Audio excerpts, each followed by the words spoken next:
Welcome to another video of Naruto. And आज के इस वाले नारुतो के वीडियो में हम लोग बात करेंगे क्या होता अगर ओबिटो के साथ इटाची की फाइट होती तो क्या ये फाइट ओबिटो आसानी से जीत जाता या फिर इटाची ओबिटो को हरा देता। तो इसके बारे में डिटेल में जानने के लिए इस वीडियो को पूरा जरूर देखना।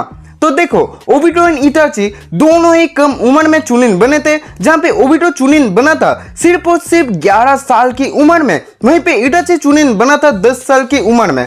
एंड खुद होकागे ने भी कहा था कि जब इटाची सिर्फ 7 साल का था तब से ही वो एक होकागे की तरह सोचता था। तो बचपन में तो इटाची ज्यादा पावरफुल था। नेक्स्ट अगर हम लोग बात करें चाकरा के बारे में, ओबिटो एंड इटाची दोनों के पास ही ह्यूज अमाउंट ऑफ चाकरास थी, लेकिन क्योंकि ओबिटो के पास हाशिरामा सेल्स थी इसलिए ओबिटो के पास इटाची से ज्यादा चाकरा रिजर्व थी। तो चाकरा के बारे में ओबिटो जीतेगा। तो अगर अब हम लोग इटाची के मांगेक्यो शिरिंगन की एबिलिटीज के बारे में बात करें तो इसमें मेनली 2 एबिलिटीज आती है। तो इटाची अपने लेफ्ट आई से यूज कर सकता है सुकेओमी को, जो कि स्ट्रॉन्गेस्ट गेंजुत्सु भी है। एंड इससे इसके यूजर किसी को भी अपने गेंजुत्सु में ट्रैप कर सकता है एंड उसे टॉर्चर कर सकता है। एंड वो अपने राइट आई से यूज करता है अमातेरासु को। ये एक ऐसी आंख है जो कि किसी भी चीज को जला सकती है। एंड इसी एबिलिटी के सहारे इटाची ने 3 टेल्स के जिनचूरी को भी मारा था। एंड ओबिटो की मांगेक्यो शिरिंगन की एबिलिटी है कामुई, जो कि वो अपने राइट आई से यूज कर सकता था। एंड इस एबिलिटी के सहारे वो अपने आप को एंड किसी को भी कामुई डायमेंशन में ट्रांसपोर्ट कर सकता था। एंड वो इस एबिलिटी को ऐसे यूज करता था जैसे कि वो अनटचेबल हो। तो इटाची एंड ओबिटो दोनों की एमएस की एबिलिटी बहुत ही ज्यादा पावरफुल है, लेकिन हाशिरामा सेल्स की वजह से ओबिटो ज्यादा बार अपने मांगेक्यो शिरिंगन को यूज कर सकता है, इसलिए मांगेक्यो शिरिंगन के मामले में ओबिटो जीतेगा। नेक्स्ट हम बात करेंगे सुसानो के बारे में। नो डाउट इटाची का सुसानो बहुत ही ज्यादा पावरफुल है, क्योंकि इटाची के सुसानो के पास है तोत्सुका ब्लेड एंड याता मिरर। तोत्सुका ब्लेड एक ऐसी ब्लेड है जिससे इसका यूजर किसी को भी लाइफ टाइम के लिए गेंजुत्सु के वर्ल्ड में ट्रैप कर सकता है। एंड याता मिरर से तो इटाची किसी भी निंजुत्सु को डिफ्लेक्ट कर सकता है।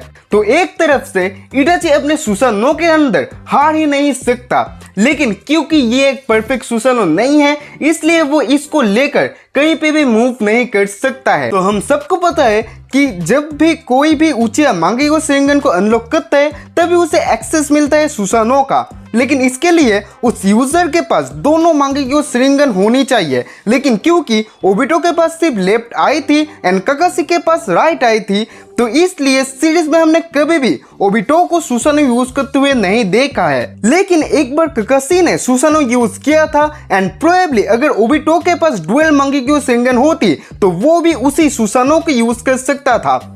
एंड ये सुसानो कामुई ब्लेड यूज कर सकता था, जो अगर किसी भी ऑब्जेक्ट को छूती है तो वो कामुई डायमेंशन में टेलीपोर्ट हो जाती है। एंड नो डाउट इस सुसानो की एबिलिटी भी बहुत ही ज्यादा ब्रोकन है। तो सीरीज में हमने कभी भी ओबिटो को सुसानो यूज करते हुए नहीं देखा है, तो सुसानो के मामले में इटाची जीतेगा। एंड जहां पे इटाची यूज कर पाता था इज़ानामी को, वहीं पे ओबिटो यूज करता था इज़ानागी को। तो इलेक्ट्रेन से इटाची बहुत ही ज्यादा पावरफुल था, इतना कि उसने सेज काबुटो को भी हराया था। तो हमने इटाची को अपने एडोटेंसेई मोड में यूज करते हुए देखा है इज़ानामी को।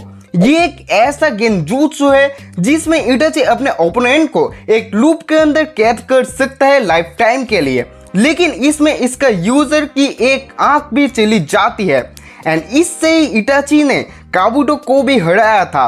ओबिटो यूज कर सकता है इज़ानागी को, जो कि उसने कोनान के खिलाफ यूज किया था। ये एक बहुत ही ज्यादा पावरफुल गेंजुत्सु है जिससे आप यूजर के ऊपर किए गए किसी भी अटैक को कुछ सेकंड के लिए मिटा सकते हो। एंड इस एबिलिटी को यूज करने के बाद आपकी एक शिरिंगन आई चली जाती है। एंड ये एबिलिटी सिर्फ और सिर्फ कुछ यूजर ही यूज कर सकते हैं जिनके पास हाशिरामा सेल्स एंड शिरिंगन दोनों की एबिलिटी ही हो। तो इज़ानामी एंड इज़ानागी दोनों ही एक पावरफुल जुत्सु है, लेकिन इज़ानामी इज़ानागी से पावरफुल है, तो इसमें भी इटाची जीतेगा। तो देखो, अगर इटाची एंड ओबिटो के बीच फाइट सिर्फ और सिर्फ मांगेक्यो शिरिंगन के बेसिस पे होती है तो इटाची जीतेगा। लेकिन जब भी ओबिटो को रिनिंगन मिलती है या फिर वो 10 टेल्स का जिनचुरी बनता है तब ओबिटो आराम से इटाची को हरा देगा। तो बस यही था आज का वीडियो। अगर ये वाला वीडियो आप लोगों को थोड़ा सा भी अच्छा लगा हो तो इस वीडियो को लाइक और अपने दोस्तों के साथ शेयर करना मत भूलना, और ऐसे ही नए नए वीडियोस के लिए इस चैनल को भी सब्सक्राइब कर देना। और हाँ, मैं मिल जाऊंगा इंस्टाग्राम पे, चाहो तो वहां पे भी मुझे फॉलो कर सकते हो, लिंक नीचे डिस्क्रिप्शन में है। तो मिलते हैं हम लोग अगले वीडियो में, तब तक के लिए bye bye, tata, take care, peace out.